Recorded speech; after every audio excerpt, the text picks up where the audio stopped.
How to change direct deposit on Paycor. Hey everyone, welcome back to the channel, and let's get right into this tutorial. To make changes to your direct deposit information on Paycor, you will need to have the necessary permission granted by your employer's HR or the payroll department. After that, first and foremost, you can go ahead and log in into your Paycor. Navigate to the section of direct deposit or pay and taxes, or it would be something similar.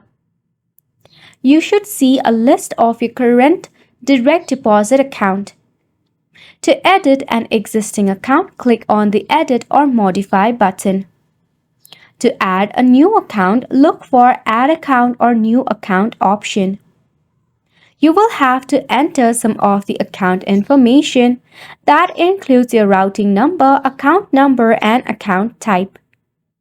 Double-check the entered information for accuracy and then save your changes.